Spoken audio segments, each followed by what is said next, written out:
actually have something for 2. I just didn't know we were going to be done with the definition. Yes, ma'am. Go ahead. Okay. All I had was, what stuck out to me is if a man vows a vow or 7 oaths, he must do what proceedeth out of his mouth. And I put understanding that there's an order there, and there's no taking away of the vow for a man as for us. Luke 6:45 and Matthew 12:34. I think we brought Matthew 12:34 out earlier, so we might not have to go there. So Luke 6:45.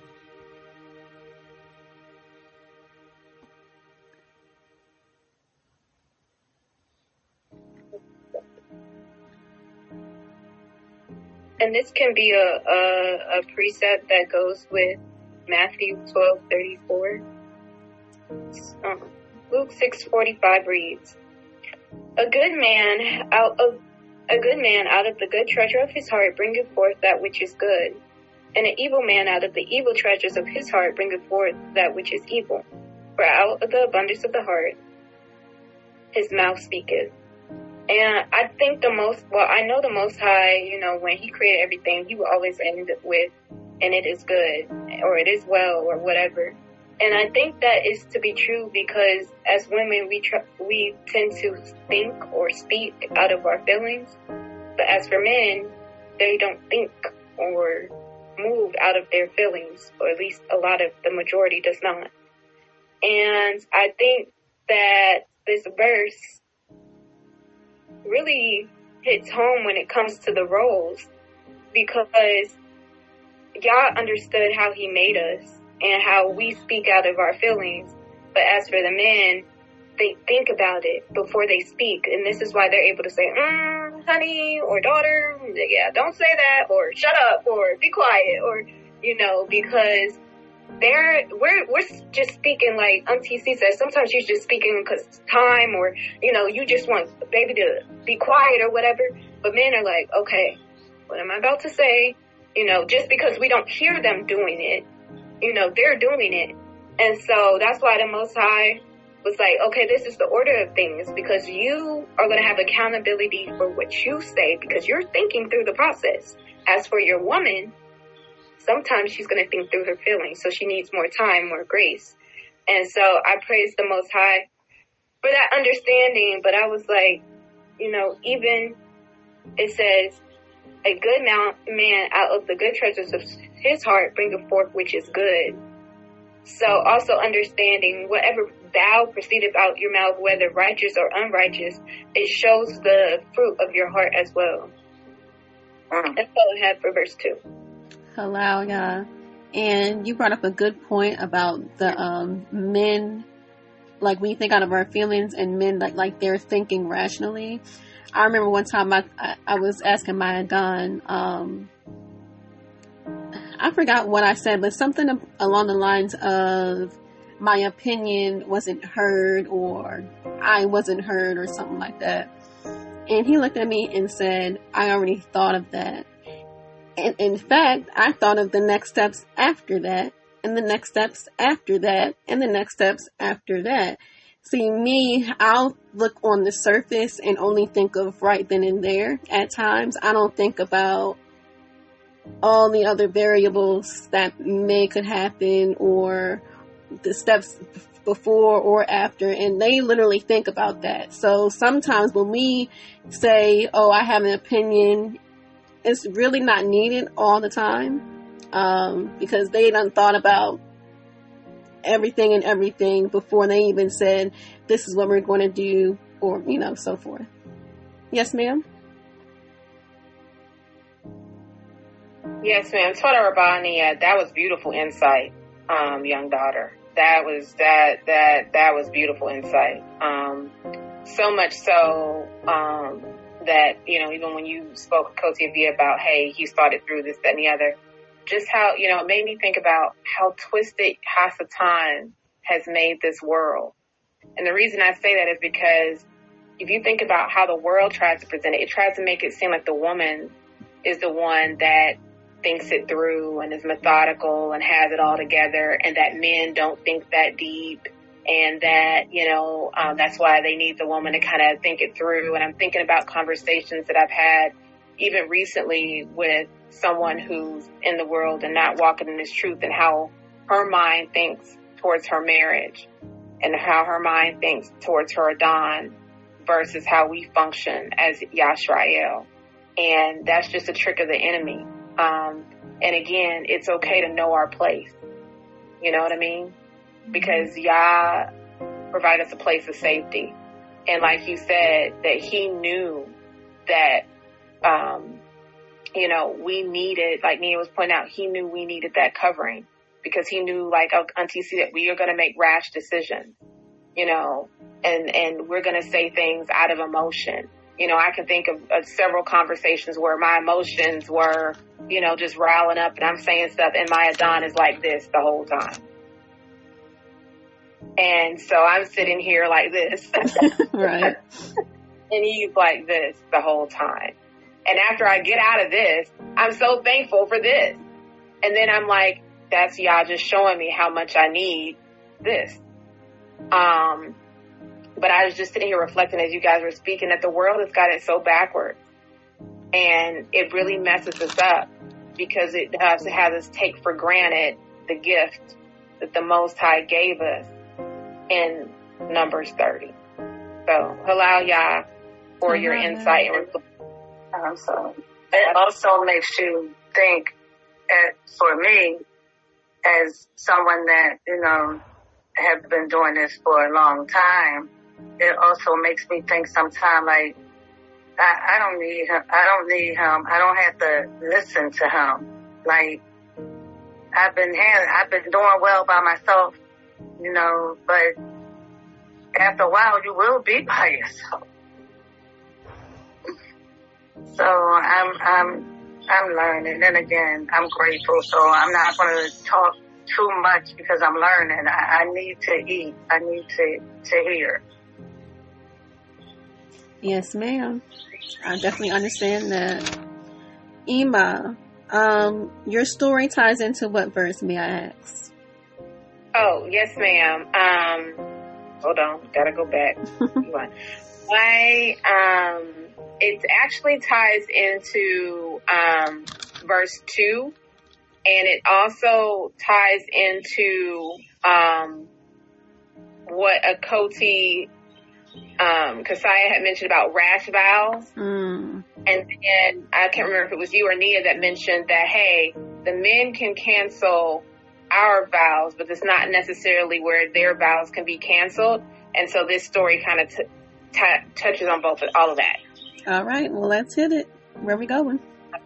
Yes, ma'am. We're going to Judges, chapter 11, verse 30. Judges, chapter 11, verse 30. Now, if you need to read the whole chapter, please do. So, no. Okay. Oh, I see. Go ahead. I'm sorry. Salakia, Cody. Say what you're going to say. It's okay. Just so if we need to get it in context, if you need to read the whole chapter, we can. Okay. Yes, ma'am. Where was I going? Verse 30 to 40. You go. Get there. Oh, no. We're good. Starting at verse 30, you're going to get the background. All right. So, I think hold on one second, Salakia. Okay, I think in the KJV, if I'm not mistaken, Nia, if you have the KJV, I think it calls him Jehoshaphat. It's Jehoshaphat in the KJV. But in the Sefer, it says, what does it say? It says Yiptak. But Yiptak is also Jehoshaphat. Just wanted to give you that background. So this is a vow that he made. And this is one of the things that, again, we have to think about. When we make a vow, it can affect others' outcomes.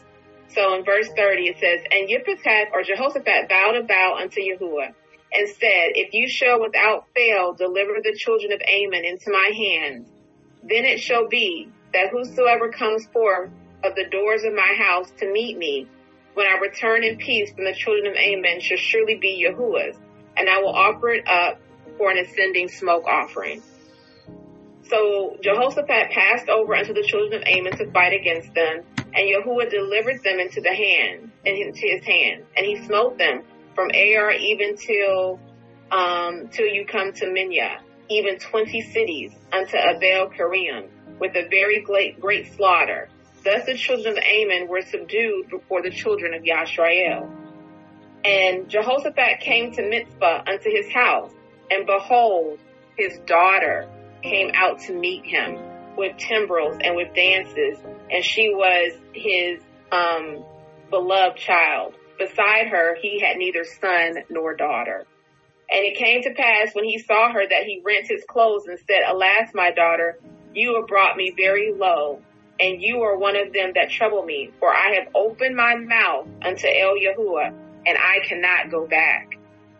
And she said unto him, My father, if you have opened your mouth unto El Yahuwah, do to me according to that which has proceeded out of your mouth.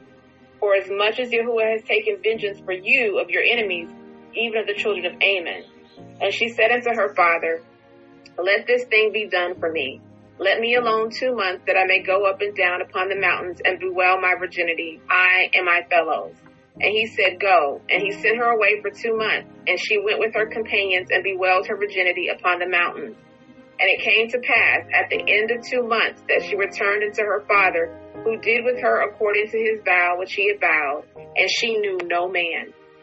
And it was a custom in Yashrael that the daughters of Yashrael went yearly to lament the daughter of Jehoshaphat, the Gileadite, 4 days in a year. So when you talk about rash decisions, this man made a vow like, hey, you help me win, Abiyah, that whoever comes out my house first, they are offering unto you. Well, his daughter came out first. And so we got to be careful with our word, because, it was his only daughter, and he made her offering unto Yahuwah. And remember, his offerings are without blemish, without spot. So that's why she had to remain a virgin. So, in this case, she's like, hey, give me 2 months to kick it with my girls and get over the fact that I'm never going to be married, that I'm never going to bear children. And that was because her father made a rash vow.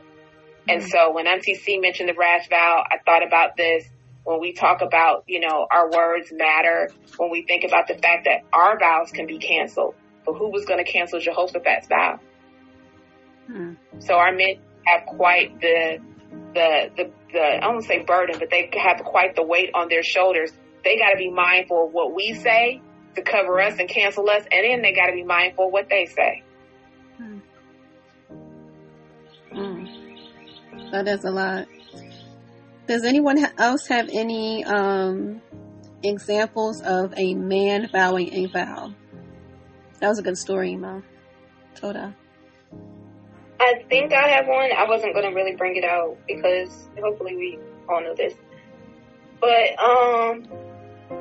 y'all gonna have to help me. The story where they promised to give the wages of their land and they lied about it. And then I guess the wife was brought in. Oh, it too, yeah. And they died. Wow. That's an act. Not Priscilla and Aquila, it's the other one. I know who you're talking about. It's an act. They lied to Peter. I just wanted to bring that out. First of all, it's like, that's an example of, while you're looking it up, that's an example of pathological liars. Like, you didn't have to lie. Yeah. And you didn't, matter of fact, it said that they didn't even have to give what they gave. Like, and because they said they were going to give what they gave, they created a vow. Oh, okay, we're going to sell this land. We're going to give you this much. And it's like, how much did you earn? And it was like, oh, and they lied about it. And so, you said Acts 5?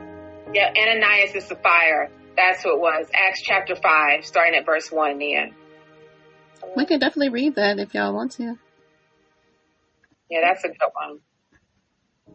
Right. All these people like, dang, they sure did make a vow. You right, Nia, because they ain't even have to. It's like, they didn't have to. Girl, yeah, where is that at? Yeah, Acts 5. 5, starting at verse 1. Okay. Thank you. Yeah. Okay. Good. I might not read it all. I'm not going to even lie. I think it's only till 11, but I don't know. All right. 11. It's a good story.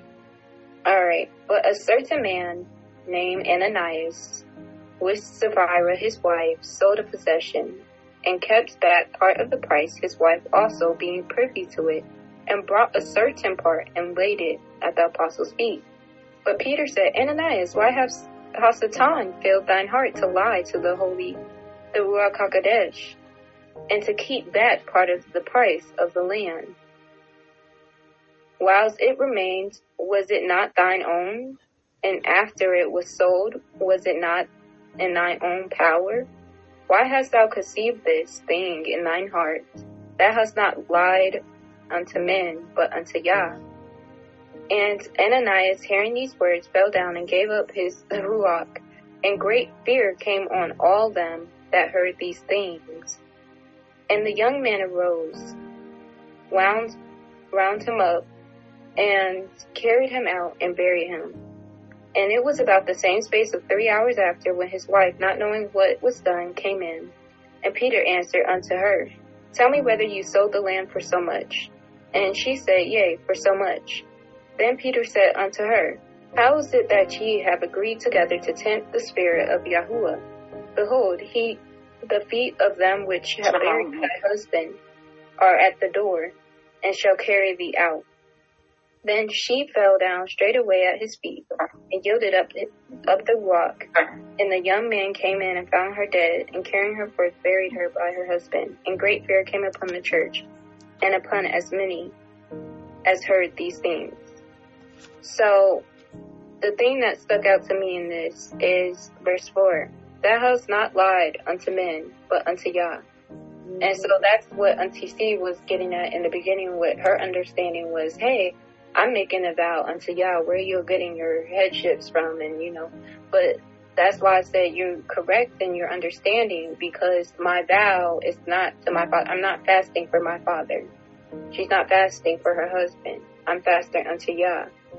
And so that's the same thing here. I think this is Paul. Peter is like, why the heck would you lie? You're not lying to me. You're lying unto the Most High Yah. You said you were going to give this much. And then the wife really lied, because he said, it's like him saying, you sold the land for 10,000. She's like, oh yeah, 10,000. Like, come on, girl. Like, maybe not. And so it's like, it's also interesting that in these words, fell down and gave up his ruach, like, in that day, he died because a vow he broke unto the Most High. So life and death is truly in the power of the tongue. That's right. That's a good example to that. Achoti Nia, for your story, for her Acts 5:4 about you have not lied unto men, but unto Elohim, and just about not lying. When you do an oath, I do have 2 precepts that do go with that about falsely swearing or falsely, because when I was studying this at first, I had to reread this, because at first I was saying, oh wow, it's telling them that you shouldn't vow a vow or swear an oath. But then after I read the context, I realized it says, no, you should not falsely vow a vow or oath, which is what these people did. And so I had James chapter 5, verse 12, James 5:12, and Matthew 5:33 through 37 also talks about that.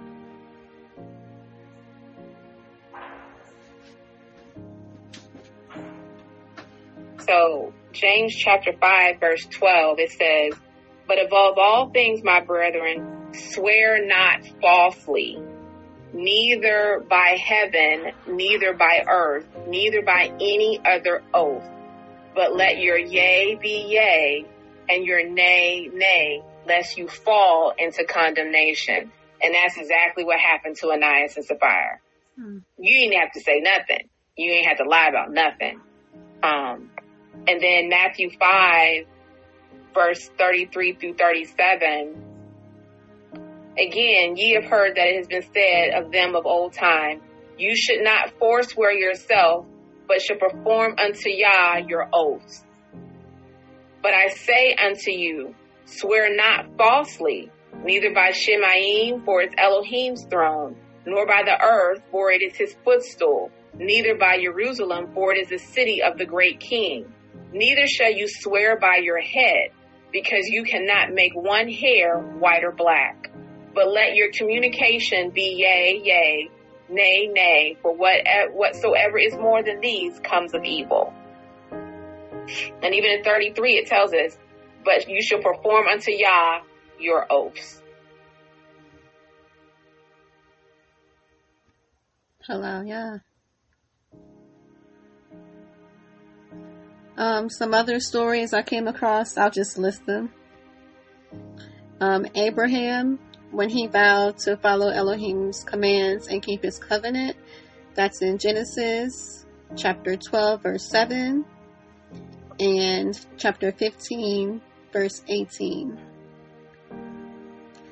Also, Isaac, when he vowed to follow Elohim's commands, just like his father, that's in Genesis chapter 26, verses 24 through 25. Then we have Moshe. I'm sorry, Genesis. Mm-hmm. I'm sorry. Go ahead. Would you say Genesis? Chapter 26. For Isaac? Yes, ma'am. Genesis chapter 26, verses... Okay, sorry. That's all right. Verses 24 through 25. Then Moshe, when he vowed to follow Elohim's commands to lead the Hebrew Israelites, and that's in Exodus chapter 32, verse 13.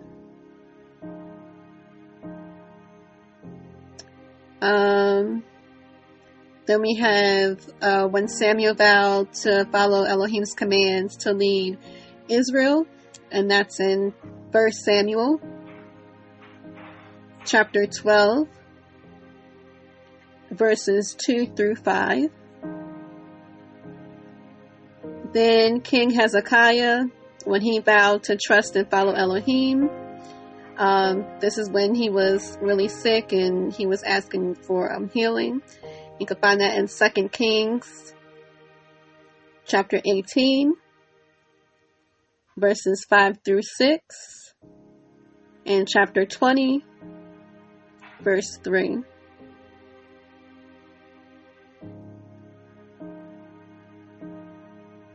Before we go on to verses 3 and 4, does anyone have anything they want to add or any comments or questions? I just had to add to your story list. I also had Hannah did a vow, and that was 1 Samuel 1:11. I'll be reading that next. Yes, ma'am.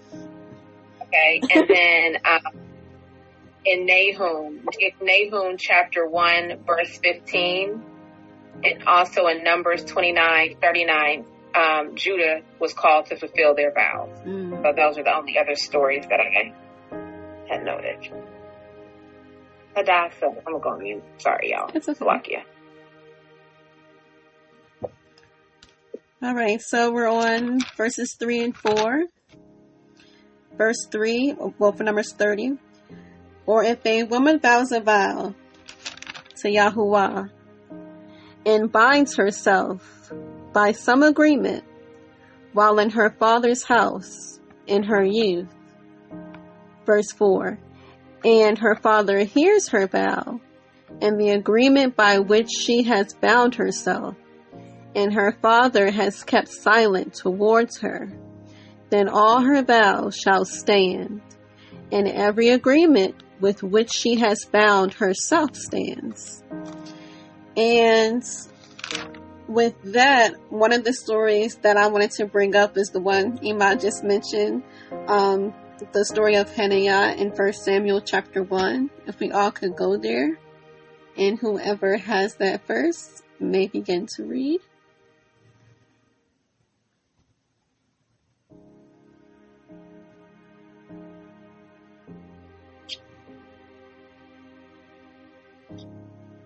First Samuel what? 1. Yes, chapter Thank 1. you. Mm-hmm.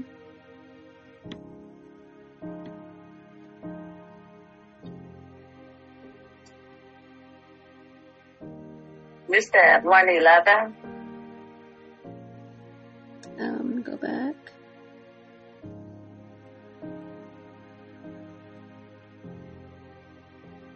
One moment, let me find that again. 1 Samuel, chapter 1. The whole chapter.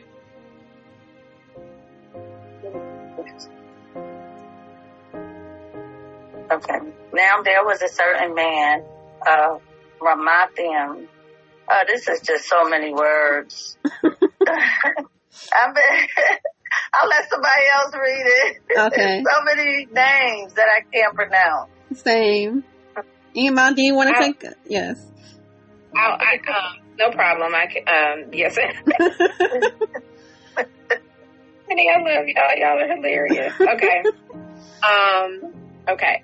Now there was a certain man of Ramathaim to Sophium of Mount Ephraim, and his name was Elkanah, the son of Yerachim, the son of Eliahu, the son of Toku, the son of Sibah, and Ephrithi. And he had two women. The name of the one was Hananiah, and the name of the other was Peniah. And Peniah had children, but Hananiah had no children. And this man went out of his city yearly to worship and to sacrifice unto Yahuwah Sabaoth in Shiloh. And the two sons of Eli, Chophni and Piknach, the priests of Yahuwah, were there. And when the time was with Elkanah offered, he gave to Peniah his woman and to all her sons and her daughters portions.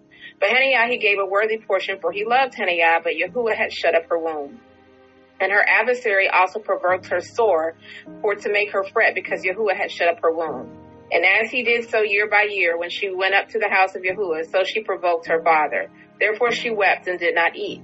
Then said Elkanah, her man, to her, Hananiah, why do you weep, and why you eat not? And why is your heart grieved? Am I not better to you than 10 sons? So Hananiah rose up after they had eaten in Shiloh, and after they had drunk. Now Eli the priest sat upon a seat by a post of the temple of Yahuwah. And she was in bitterness of soul, and prayed unto Yahuwah, and wept sore. And she vowed a vow and said, O Yahuwah Sabaoth, if you will indeed look on the affliction of your handmaid, and remember me, and not forget your handmaid, but will give unto your handmaid a male child, then I will give him unto you, Yahuwah, all the days of his life, and there shall no razor come upon his head. Keep going. Achoti? Or do you want me to stop there? Keep going, please. Okay. And it came to pass, as she continued praying before Yahuwah, that Eli marked her mouth. Now Hananiah she spoke in her heart, only her lips moved, but her voice was not heard. Therefore Eli thought she had been drunken. And Eli said unto her, How long will you be drunken? Put away your wine from you. And Hananiah answered and said, No, my Adonai, I am a woman of a sorrowful ruach. I have drunk neither wine nor strong drink, but have poured out my soul before Yahuwah. Count not your handmaid for a daughter of Belial, for out of the abundance of my complaint and grief have I spoken hitherto. Then Eli answered and said, Go in peace, and the Elohim of Yasharel grant you your petition that you have asked of him. And she said, Let your handmaid find grace in your sight. So the woman went her way and did eat, and her countenance was no more sad. And they rose up in the morning early and worshipped before Yahuwah, and returned and came to their house to Ramah. And Elkanah knew Hananiah his woman, and Yahuwah remembered her. Wherefore it came to pass, when the time was come, about after Hananiah had conceived, that she bore a son, and called his name Samuel, saying, Because I have asked him of Yahuwah. And the man Elkanah and all the house went up to offer unto Yahuwah the yearly sacrifice and his vow. But Hananiah went not up, for she said unto her man, I will not go up until the child be weaned, and then I will bring him, that they may appear before Yahuwah, and there abide forever. And Elkanah her man said unto her, Do what seems you good, tarry until you have weaned him. Only Yahuwah established his word. So the woman abode and gave her son suck until she weaned him. And when she had weaned him, she took him up with her, and with 3 bullocks, and 1 ephah of flour, and a bottle of wine, and brought him unto the house of Yahuwah in Shiloh. And the child was young, and they slew a bullock, and brought the child to Eli. And she said, O my Adonai, as your soul lives, my Adonai, I am the woman that stood by you, were here praying unto Yahuwah. For this child I prayed, and Yahuwah has given me the petition which I have asked of him. Therefore also I have lent him to Yahuwah. As long as he lives, he shall be lent to Yahuwah. And he worshiped Yahuwah there. Hallelujah. Toda for reading that, Ima. Did anybody have any? You're welcome. Did anybody have any precepts or comments regarding that story?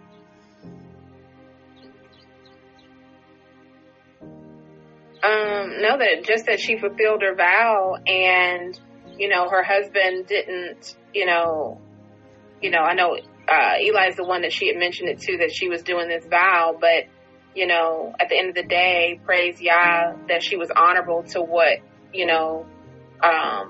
she said she would do, because Yah was honorable to her. And if you notice, she cried out to Yah, petitioned to Yah, and Yah gave her what she wanted. Now, a wicked woman would then not have honored what, she was supposed to do with her son. But a righteous woman understood that she made a vow unto Yahuwah, and she fulfilled it. Yes, ma'am. And I had that in my notes as well. One thing you mentioned, that her Adon, her master, did not, disallow her vow. And it went forth. Yeah. Any other thoughts or comments on that one? All right. I have another story. The story of Tamar, and this is going to show the importance of a vow. And I use this one because it's a woman who made sure that this vow was carried out. And it's in Genesis chapter 37, and we're going to read the whole chapter.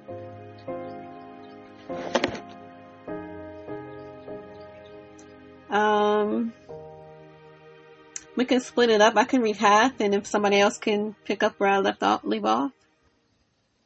Okay. I'll pick up. Okay. Let me know when you all are there. Give me the chapter again, please. 37. Thank you. You're very welcome. Yes, ma'am, I'm there. All right. Uh-huh. Is everybody else there? Yes, ma'am. Yes. Okay. And Jacob dwelt in the land of his fathers, sojournings in the land of Canaan. This is the genealogy of Jacob.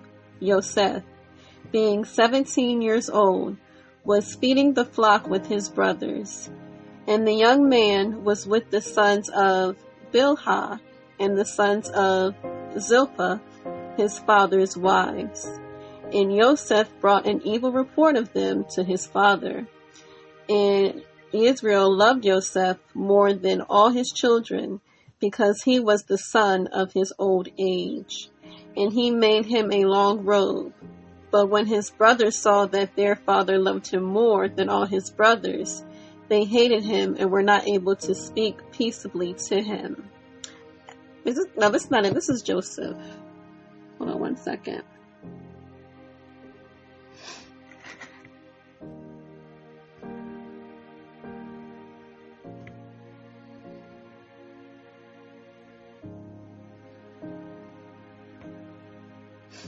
I'm finding the correct one. I know it's in Genesis, though. I think it's chapter 38. Okay.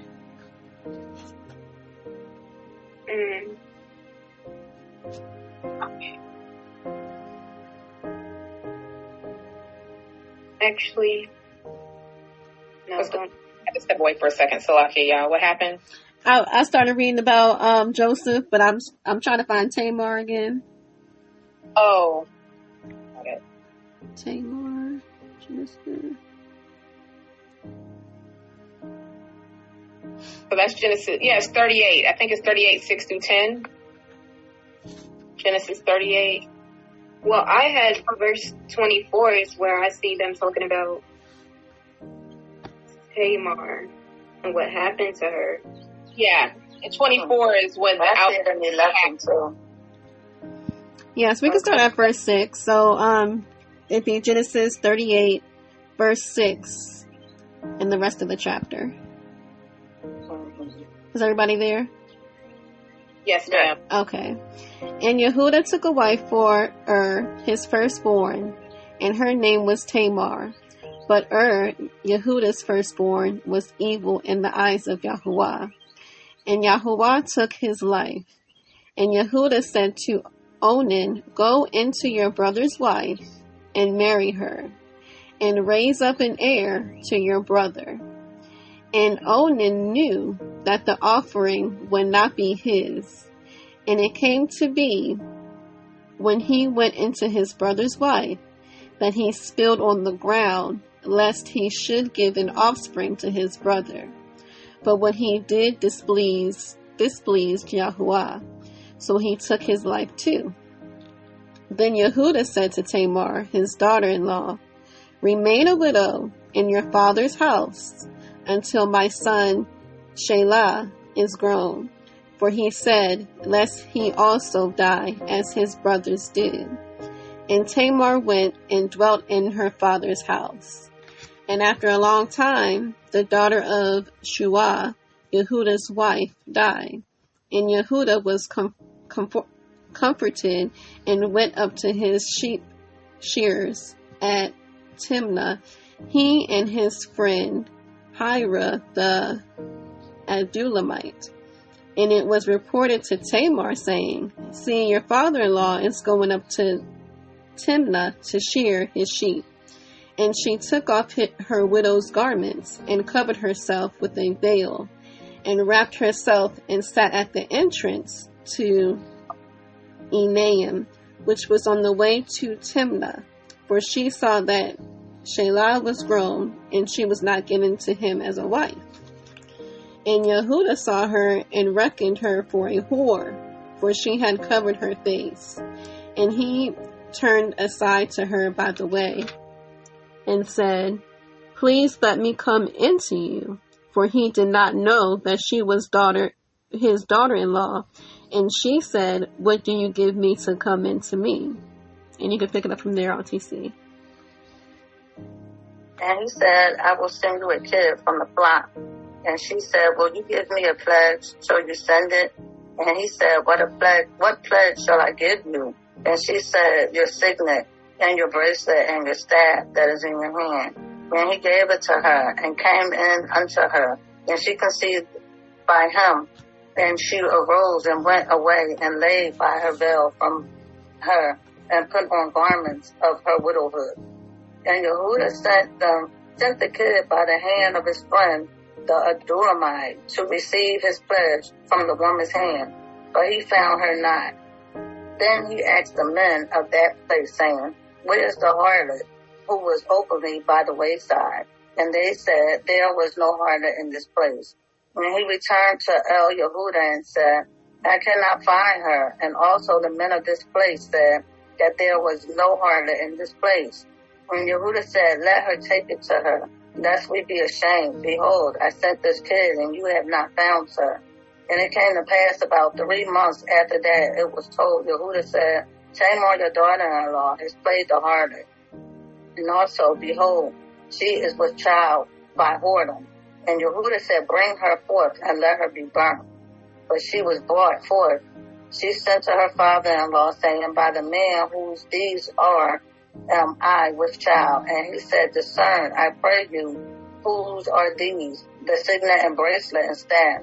And Yehudah acknowledged them and said, "She has been more righteous than I, because I gave her not to Salat, my son, and he knew her again no more." And it came to pass in the time of her travel that, behold, twins were in her womb. And it came to pass when she travailed, that the one put out his hand, and the midwife took the bound upon his hand, a scarlet thread, saying, "This came out first." And it came to pass, as he drew back his hand, that behold, his brother came out. And she said, "How have you broken forth? This breach be upon you." Therefore his name was called Peretz. And afterwards came out his brother, who had the scarlet thread upon his hand, and his name was called Zerah. Hello, yeah. And I just wanted to bring that out because she wasn't playing about that vow and fulfilling what needed to be fulfilled, all means necessary, to the point where she was told, "You are more righteous than me." And I just wanted to bring out the importance of that story and how that tied into Numbers 30 and vowing a vow. Hello, yeah. Did anybody have any comments or precepts regarding that story?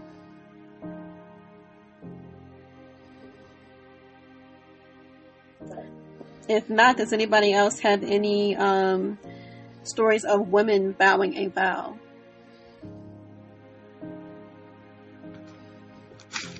Not me. Me neither. Well, that's pretty much all I had today. It was a lot said, and we could go on and on and on and on and on. Does anybody have any questions, comments, or anything that they would like to add? I feel like I'm getting a chance to start all over once again. So I'm going to continue to read, and I look forward to when we pick up where we left off, because I'm going to read, but as you elaborate more, I guess I'm still in boot camp.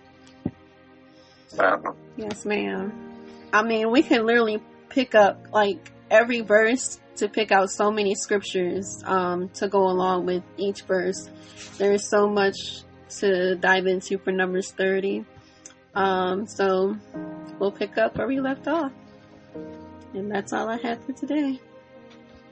Yes, ma'am. So, Toda Rabah, Achoti, and just to confirm, I just want to make sure I put a pin in the right verse. So we got through to, let me go back to it. I had left it.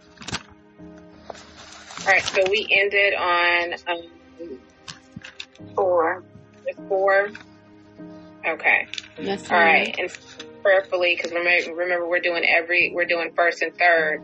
So I think it's going to be September 15th. We should be able to close out this particular topic. Yes. 15th. Yes, ma'am. Or whatnot. So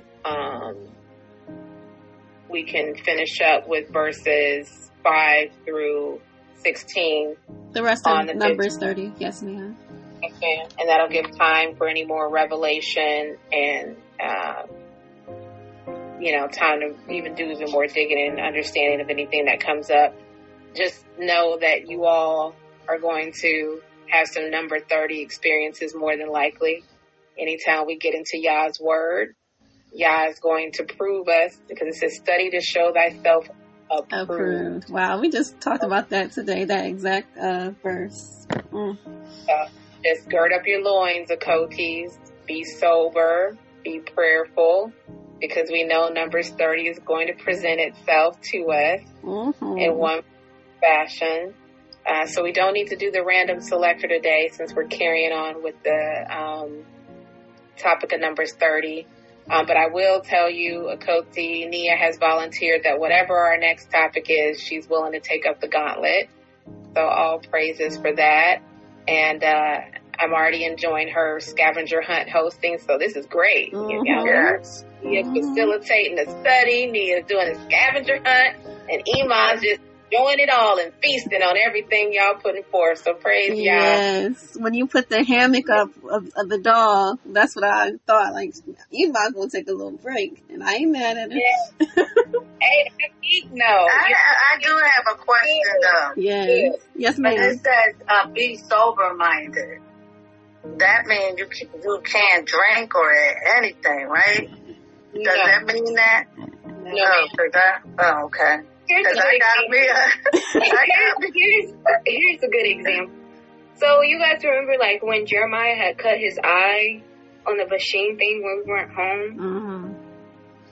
Yeah. And so after the situation, me and my mom told him, like, hey, you need to be sober. You need to be sober-minded.